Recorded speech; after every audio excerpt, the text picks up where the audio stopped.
Bueno, buenos días a todos. Ay. El día de hoy nos corresponde hablar de craneofaringioma y adenoma, ¿cierto?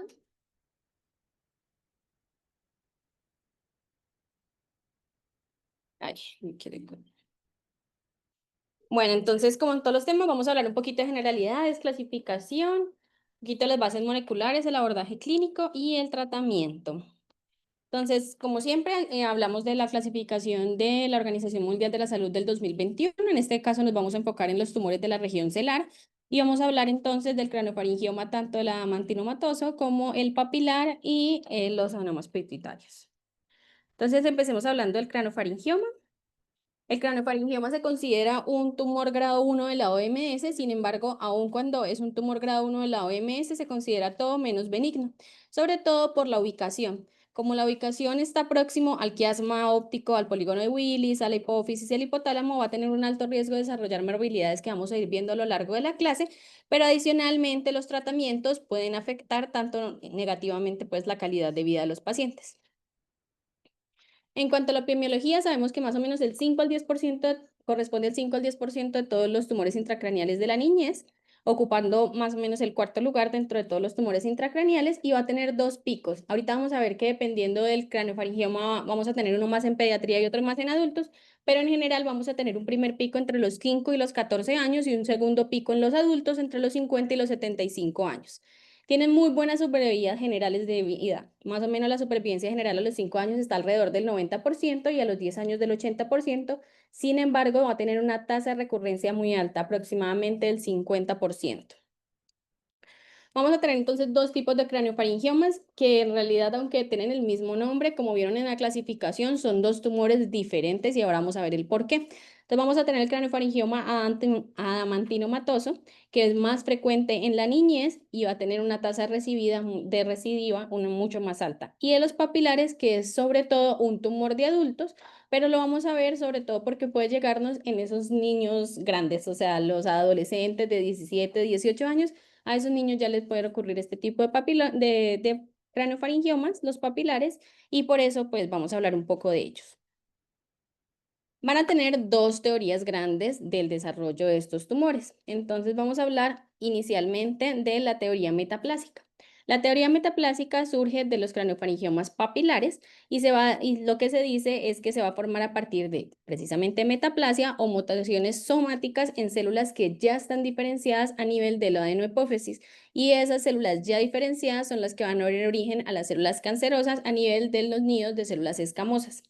Y dentro de la parte molecular se sabe que más o menos entre el 88 y el 100% de estos tumores van a tener mutaciones en el BRAF B606, que es una vía que ya hemos mencionado previamente, que sabemos que está alterada entonces la vía de las RAS-MAP quinasas. Entonces, bueno, el dibujito pues lo hemos visto en múltiples ocasiones, este me pareció como un poquito más fácil de entender, simplemente para saber que lo que se activa es un receptor de tirosin quinasa, que se va a activar toda la vía de las RAS, BRAF, MAP y ERK quinasas.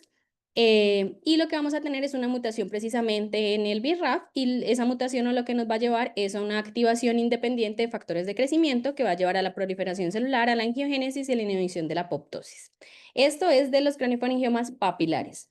Y ahorita nos vamos a meter a las teorías de los craneofaringiomas adamantinomatosos. Entonces tenemos la teoría embrionaria. Se sabe que más o menos a partir de la quinta semana de la gestación vamos a tener a nivel, no sé si se ve mi flechita, ¿sí? A nivel del ectodermo, este endodermo, perdón, al nivel del diencéfalo va a tener una invaginación y esa invaginación se conoce como el proceso infundibular. Y a nivel del ectodermo oral vamos a tener algo que se conoce como la bolsa de Racket, que también va a tener una invaginación. Estas dos invaginaciones, como vemos aquí, se van a ir uniendo progresivamente, como que se van a ir alargando y vamos a tener algo que se conoce aquí como el conducto craneofaringio. El conducto craneofaringio es precisamente esta invaginación prolongada de la bolsa de Rathke. Normalmente, en condiciones normales, estas células van a involucionar. Sin embargo, se sabe que cuando hay un remanente de estas células a este nivel, es que se va a producir el craneofaringioma adamantinomatoso. Ahora, desde el punto de vista molecular, ¿qué es lo que más se ha encontrado? Se han encontrado mutaciones en la vía, que ya es una vía también muy conocida para nosotros, la vía de el WNT beta-catenina. Hasta el 63 al 100% de estos pacientes van a tener mutaciones en esta vía. Sabemos que la vía en condiciones normales está apagada y está apagada porque no va a tener un ligando de WNT y lo que vamos a tener es un complejo de destrucción que va a hacer que se dé la fosforilación de la beta-catenina y que por esta vía vaya a ser ubiquitinizada y llegue al proteosoma y se destruya. Cuando tenemos la vía activada por el WNT, el WNT lo que hace es que va a hacer que el complejo de destrucción quede ligado al receptor y la beta-catenina, que va a estar abundante a nivel citoplasmático, ingrese y se dé toda la cadena. Y cuando tenemos una mutación a este nivel, lo que va a suceder es que va a estar de manera independiente la beta-catenina activada y puede ingresar, digamos que de manera normal o rápida al núcleo y generar pues toda la diferenciación. Esa es una vía que ya conocemos, como les decía, y es una vía que se ha estudiado hace muchos años y ya se sabe que está asociada a este tipo de craniofaringiomas, pero lo que, digamos, es más novedoso es esta teoría, que es una teoría de las células senescentes. Entonces, vamos a tener este clúster que está aquí, que se conoce como el clúster de las células senescentes. Este clúster de células senescentes va a tener una mutación precisamente en esta vía que acabamos de mencionar. Esto va a llevar a que sea una acumulación de beta-catenina y que se den programas de transcripción aberrantes. Lo que se ha visto en estas células es que estos programas de transcripción aberrantes van a llevar a que estas células queden en estado senescente.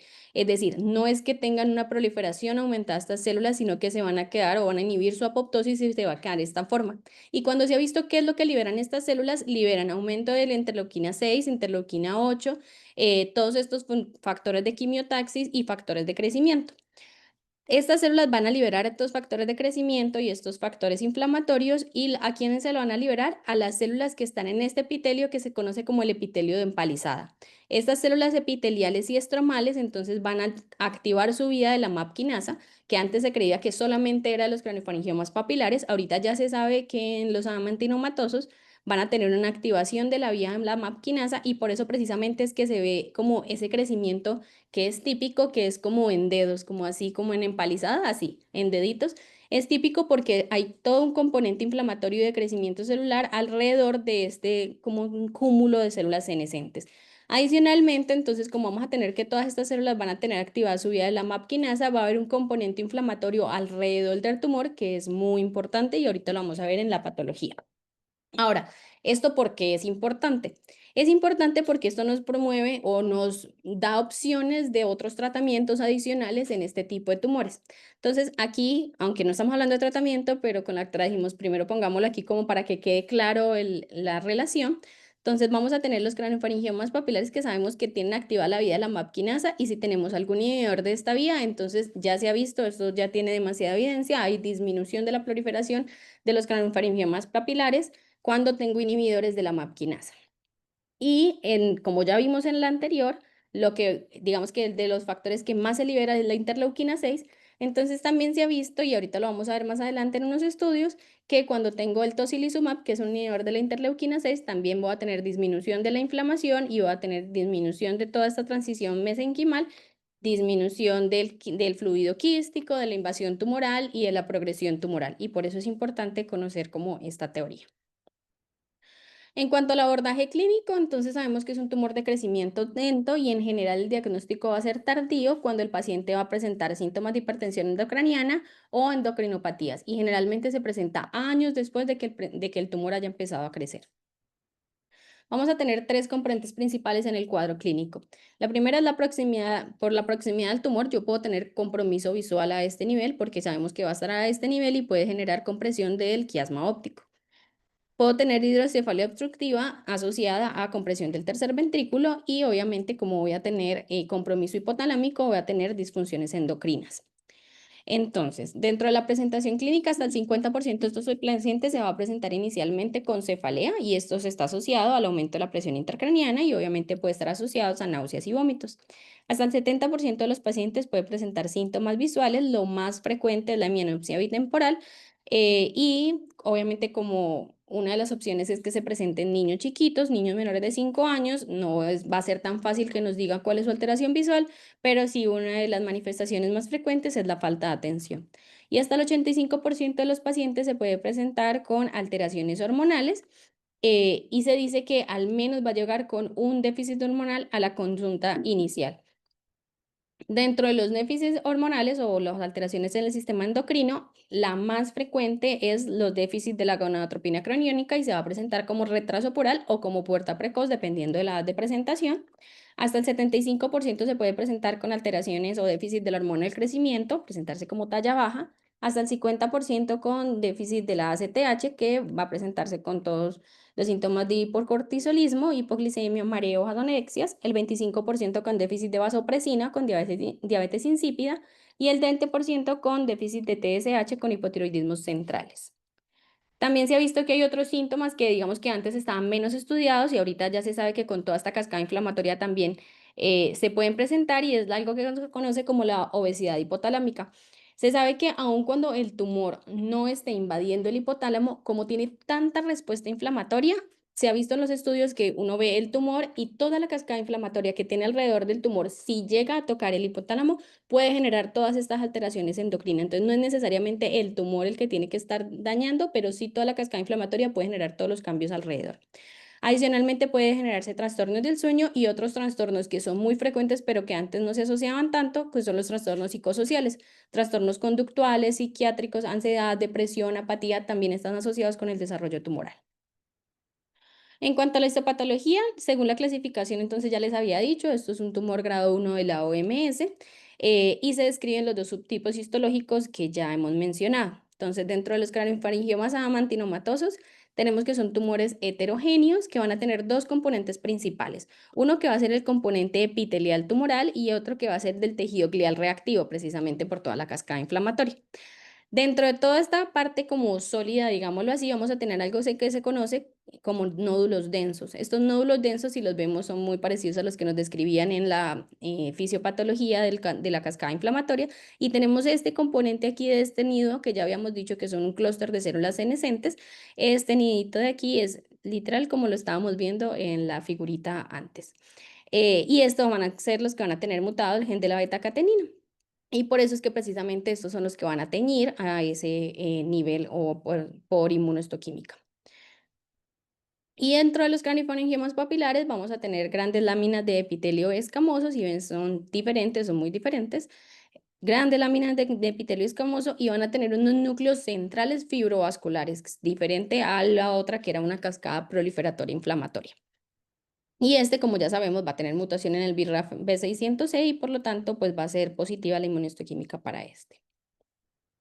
En cuanto a las imágenes, entonces también se pueden presentar de dos formas diferentes. El amantinomatoso principalmente es supracelar hasta el 75% y puede tener un pequeño componente intracelular entre el 20 y el 25% de los casos. Realmente el craneofaringioma puramente intracelular es muy raro, menos del 5% de los casos se presenta como puramente intracelular. Característicamente va a tener contornos lobulados y va a tener unas lesiones quísticas múltiples que se pueden presentar en las imágenes y hasta el 90% de los pacientes pueden tener calcificaciones dentro de la imagen. Importante y se los traje por eso en este dibujito y es este líquido que podemos ver aquí que lo describen como si fuera el líquido del motor de los carros. Así lo describen cuando van a hacer como las extracciones, que es un líquido así parecido al del motor de los carros. Y en imágenes pues vamos a ver precisamente es lesiones pues quísticas y ahorita vamos a ver en la espectroscopía cómo se puede pues diferenciar. Dentro de las imágenes podemos realizar una tomografía. La tomografía se recomienda en la mayoría de los casos, uno, porque puede ver las calcificaciones, pero sobre todo porque puede ver cambios en la base del cráneo. Es mejor para ver si yo tengo un agrandamiento de la silla turca o si se está erosionando este dorso de la silla turca. Adicionalmente, pues podemos ver los quistes que tienen una densidad ligeramente cercana al líquido cefalorraquídeo y obviamente el componente sólido. Y como siempre, pues nuestra imagen de elección va a ser una resonancia. Sirve para ver las estructuras neurovasculares y como tenemos dos componentes, un componente sólido y un componente quístico, el componente quístico va a ser iso hiperintenso, una sustancia gris en T1 y hiperintenso en T2. Y el componente sólido en T1 contrastado va a tener un realce intenso y en T2 va a tener es mixto o variable, pues dependiendo. Y como les decía, la espectroxomía es importante porque como tiene este gran componente lipídico inflamatorio, entonces es positivo para lípidos en la espectroscopía. En cuanto al tratamiento, como pues todos los tumores del sistema nervioso central, es multidisciplinario. Eso es supremamente importante y vamos a tener como diferentes enfoques que le podemos dar. Uno es en el caso de que yo tenga una resección completa, una resección subtotal, que le voy a dar radioterapia. Otra opción que ya no se utiliza tanto, pero que digamos que ya lo vamos a hablar, que es el drenaje del quiste primario y las terapias blancosistémicas. Entonces, en cuanto al manejo quirúrgico, la resección macroscópica total, digamos que generalmente es un desafío y sobre todo es un desafío por todas las consecuencias que puede dar llevar a la resección de un tumor a este nivel. Puedo llevar a que el paciente tenga mayor necesidad de terapia de reemplazo hormonal, pueda tener alteraciones del comportamiento, pueda quedar ciego, puede tener fuga del líquido cefalorraquídeo, puedo tener pseudoneurismos, puedo tener grandes hemorragias intraoperatorias. Entonces, lo que se recomienda ahora son abordajes quirúrgicos conservadores con el fin de preservar los desenlaces funcionales y la calidad de vida del paciente. Entonces, teniendo en cuenta esto, vamos a tener entonces el contexto de las recepciones subtotales. ¿Qué busca la recepción subtotal? A establecer un diagnóstico, drenar el componente quístico del tumor y descomprimir, sobre todo esto, que es descomprimir las estructuras anatómicas circundantes para disminuir los síntomas que esté teniendo el paciente. Ahora vamos a ver que una de las urgencias, digamos, de estos tumores es precisamente el niño que acaba de iniciar con síntomas visuales. Si yo hago una descompresión rápida, pues es mucho menos probable que este niño vaya a quedar con alteraciones de la visión, versus si lo dejo con un tumor que esté comprimiendo este nivel, pues sabemos que a largo plazo va a llegar a que el paciente pues tenga compromiso total de la visión. Se recomienda, como se ve en la imagencita, este tipo de cirugía o de recepción que es transnasal, eso sería lo ideal y es lo que se hace a nivel mundial. Hay veces, si el cirujano no está capacitado, pues no se hace de esta manera, pero digamos que la recomendación en todas las guías va a ser esto, un abordaje transnasal. En cuanto a la radioterapia, perdón, que me picó la nariz. La radioterapia está indicada en pacientes jóvenes o... Sí, es probable. Lo que se recomienda, como en todos los demás pacientes, es retrasar o evitar la radioterapia el mayor tiempo posible. Y lo que se va a recomendar, digamos que en mayor medida, es en el momento en que haya evidencia de la progresión, en ese momento debería indicarse la radioterapia. La radioterapia va a disminuir el riesgo de recibir a salud después de una recepción subtotal y lo que se recomiendan son de 45 a 54 grays en el lecho tumoral, siempre teniendo en cuenta que los quistes no son el lugar ideal de radioterapia, o sea, lo que nosotros vamos a irradiar es el componente sólido del tumor. Entonces, por lo tanto, si yo llevo una resección, lo ideal fuera que me drenaran ese componente quístico, que me hicieran la resección subtotal, que me descomprimieran lo mayor que pudieran sin alterar la vida del paciente y que el residual que me haya quedado, en el caso de progresión, yo lo pueda irradiar. La supervivencia general a los 10 años es mayor del 90%, es casi que similar a los pacientes que son sometidos a recepción total, es decir, una recepción subtotal más radioterapia les va igual de bien que una recepción total. Y la supervivencia libre de eventos inclusive supera la tasa. Si yo comparo un niño que no le doy radioterapia a un niño que le dio radioterapia, la tasa de recibida es mucho menos frecuente cuando yo someto al paciente a radioterapia. Otras terapias que se utilizaban, digamos que más antes, todavía están descritas, pero ya no son tan utilizadas, es las terapias intraquísticas. Se utilizan sustancias tóxicas que puede ser bleomicina, interferol alfa o isótopos radioactivos que lo que buscan es producir fibrosis a nivel de este quiste y esclerosar el tumor. Eso es lo que se busca. Sin embargo, tiene una gran desventaja y es que puede producir una neurotoxicidad grave y en algunos casos puede generar fuga de este líquido del quiste y va a esclerosar pues partes del cerebro. Entonces la verdad es que no hay evidencia de que, o sea, en las guías no se recomienda rutinariamente este tratamiento, eh, pero pues no sé si en algunos centros lo utilicé. Sí se utilizó, fue regular. Ya no se usa. Sí, se ha escrito mucha neurotoxicidad. Y bueno, dentro de las terapias sistémicas, que era lo que estábamos hablando, hay múltiples estudios en este momento corriendo acerca de terapias médicas. Dentro de ellas está el interferón alfa, que antes lo utilizaban, como ya les decía, a nivel intraquístico.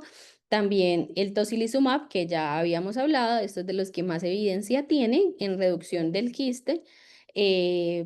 y inestabilidad de la enfermedad, y otros que, digamos, se están intentando utilizar, el bevacizumab se está intentando utilizar, ya vimos que también hay algo de factores de crecimiento se me fue la palabra, vascular a este nivel, entonces pues podría ser una opción, pero digamos que dentro de todos el que más evidencia tiene es el tocilizumab. Esto es una imagencita solamente para que vean, este es un paciente con tocilizumab que se le dio el medicamento y pues evidencia, o sea, no hay que decir mucho por imágenes como el tumor, o sea, el tamaño del quiste, solamente con el medicamento fue reduciendo abrumadoramente. Todos son como si reportes de caso, no hay como una gran serie, ¿no? Es que no Sí. ponen- Bueno, y eso era craneofaringioma. Ahorita vamos a hablar de adenoma hipofisiario. El adenoma hipofisiario antes estaba clasificado en la OMS como adenoma hipofisiario. Bueno, digamos que tenía una clasificación diferente, atípico, el carcinoma hipofisiario, el adenoma hipofisiario con compromiso sistémico y el carcinoma hipofisiario.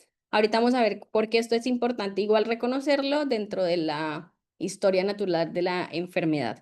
Y ya en el 2021, entonces, como ya habíamos dicho, pues dentro de los tumores de la región celular vamos a tener los adenomas pituitarios en general. Ahí esta tabla quedó fea. No sé por qué queda así, pero bueno. Esto es solamente para mostrarles que muchos de los pacientes con adenomas hipofisiarios se diagnostican en la autopsia, o sea, ni siquiera presentan clínica, sino que en el momento en que se le hacen una autopsia, hasta el 10% de los pacientes, imagínense, uno de cada 100 personas en el mundo tiene un adenoma hipofisiario cuando se le hace una autopsia. Ahora, cuando vamos a cuáles tienen clínica significativa, entonces si tenemos que las autopsias son 100.000, la clínica significativa son 830 pacientes, entonces ya se disminuye mucho más. ¿Cuáles tienen requerimiento de cirugía? Más o menos la mitad de los pacientes que tienen clínica significativa, y de estos solamente son invasivos o se consideran invasivos 53, y uno es carcinoma, o sea, uno de cada 100.000 pacientes con adenoma hipofisiario son un carcinoma hipofisiario. Solamente como para que nos quede claro como la magnitud de la enfermedad. En cuanto a la epidemiología, entonces corresponde al 8% de todos los tumores hipofisiarios en pacientes menores de 20 años. Vamos a ver que hay algunas edades, los adolescentes típicamente van a tener más frecuentemente adenomas hipofisiarios que los niños más chiquitos, y el pico en general en toda la población es en la tercera década de la vida, es más frecuente 2:1 en mujeres que en hombres, y esta grafiquita la traje solo para ver que el más frecuente dentro de ellos es el prolactina. Está asociado en el 5% de los casos a alteraciones genéticas, y entre ellas la más frecuente, bueno, la más frecuente en realidad es esta, la IP. Esa es la alteración genética más frecuentemente asociada, y después de eso la neoplasia endocrina múltiple tipo 1, que es el MEN1. Entonces estas dos van a ser las dos como patologías que más estén asociadas a el desarrollo de adenomas hipofisiarios, tanto que si uno tiene carcinomas o adenomas hipofisiarios invasivos, uno debería buscar que el paciente no tenga alguna de estas dos mutaciones.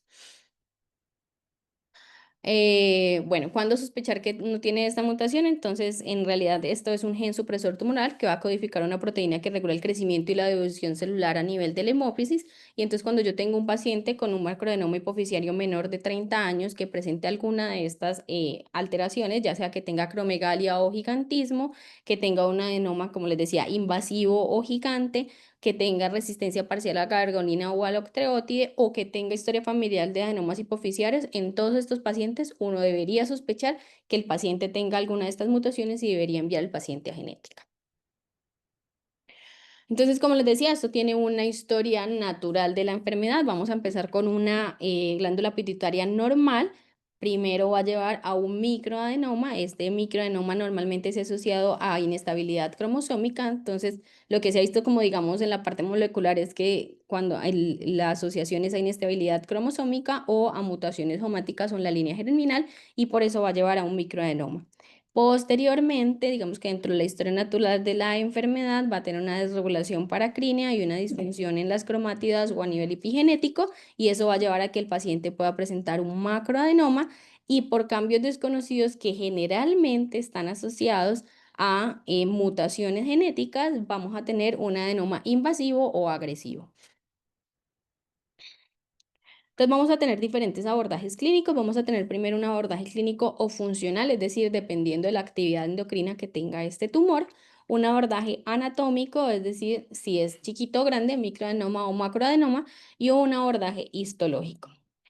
Entonces, en cuanto al abordaje clínico funcional, lo vamos a dividir primeramente en dos: los adenomas hipoficiarios funcionales y los no funcionales, o secretores y no secretores. Evidentemente, como lo dice su nombre, los funcionales son los que van a tener una actividad hormonal y los no funcionales son los que no, y estos son menos frecuentes en los niños, del 5 al 10%. En cuanto a la presentación, entonces, precisamente dependiendo de la actividad hormonal que tenga. Entonces, si yo tengo un prolactinoma, esto generalmente es más frecuente en la pubertad o después de la pubertad, es mucho más frecuente en mujeres, 5 a 1 en comparación con los hombres, y la presentación principal es amenorrea primaria o secundaria debido precisamente a la secreción excesiva de prolactina. En cuanto a los corticotropitripomas, es un adenoma secretor de ACTH. Obviamente se va a presentar como enfermedad de Cushing. Tiene un pico de inicio en la pubertad, es más frecuente en las niñas, 3 a 1, y se puede presentar con aumento de peso y retraso del crecimiento. Los somatotropinomas se van a presentar con adenomas secretores de hormona del crecimiento. Son más raros en niños, solamente el 5 al 10%, y se encuentra principalmente en los varones. Y se puede presentar como acromegalia o gigantismo dependiendo de la edad de presentación. Y los tirotropinomas son muy, muy poco frecuentes en niños y pues se va a presentar como hipotiroidismo. Ahora, los adenomas hipoficiarios no funcionales en general tienen una naturaleza más benigna y un crecimiento más lento. Y rara vez, precisamente por este crecimiento lento, se van a diagnosticar en la infancia. Generalmente pueden ser hallazgos incidentales o presentarse con alguna manifestación en la edad pues ya adulta.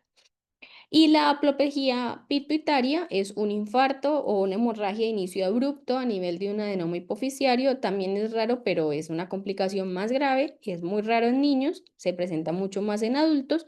Se puede presentar inclusive más en mujeres embarazadas en el momento del parto.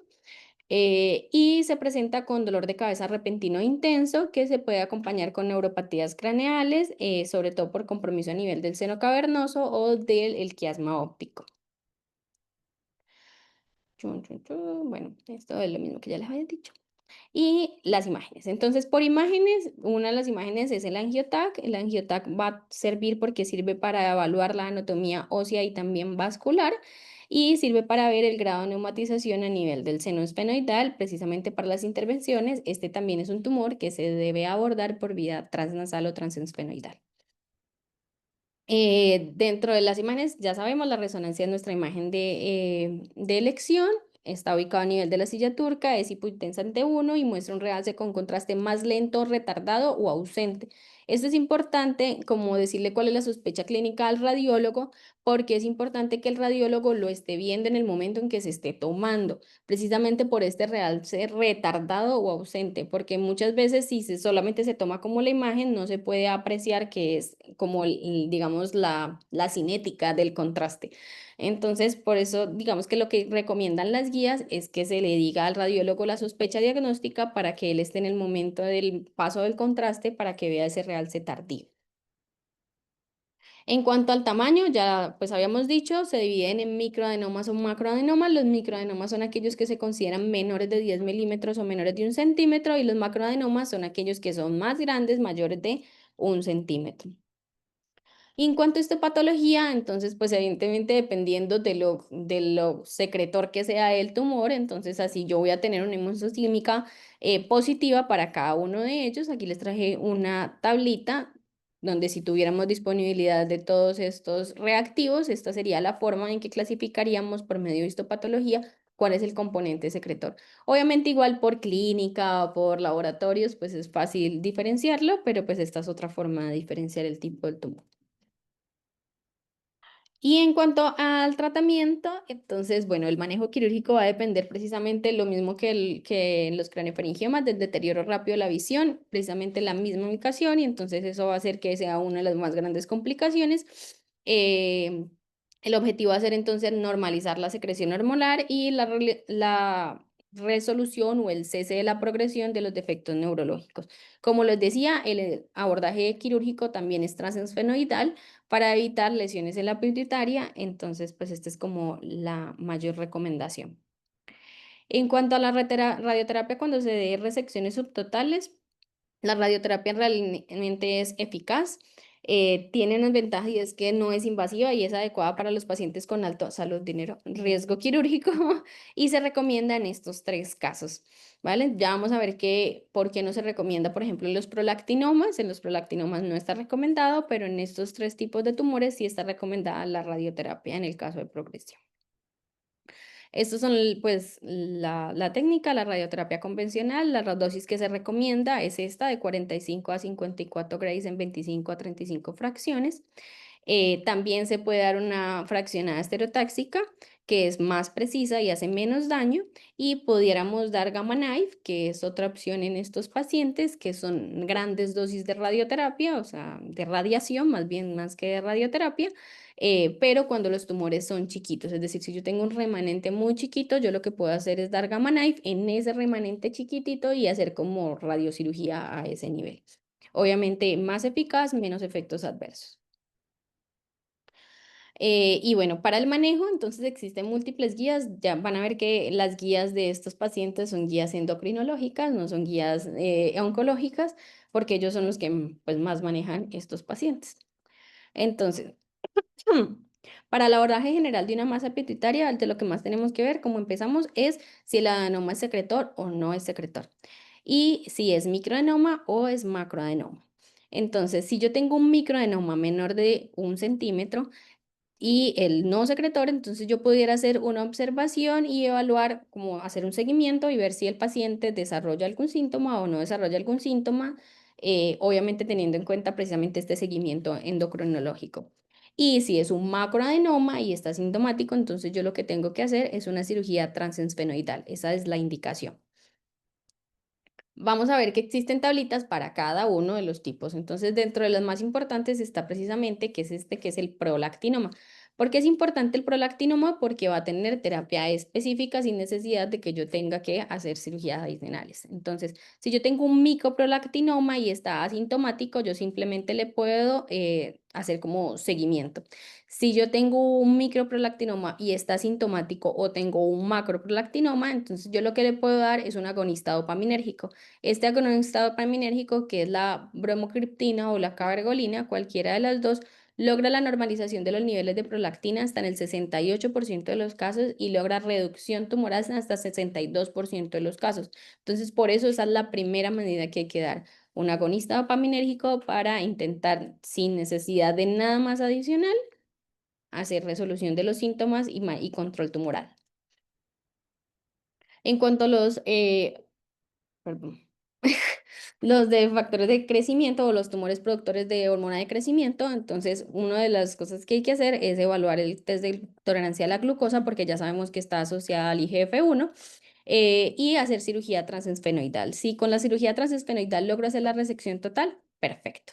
Si hubo una recurrencia o una falla en la cirugía, entonces yo puedo intentar operarlo nuevamente, operarlo por cirugía transesfenoidal de la manera adecuada y después tengo dos opciones. Uno, puedo intentar darle un agonista dopaminérgico, un receptor de ligando de la somatostatina o un antagonista de la hormona de crecimiento. Cualquiera de esas tres opciones yo puedo intentar dárselos, no son tan efectivos como la cabergolina o la cramagliptina en el prolactinoma, pero es una opción que puedo intentar primero antes de someter al paciente a radioterapia. Y si no, pues puedo someter al paciente a radioterapia. Esa es nuestra tercera opción. Y este último es los tumores productores de ACTH.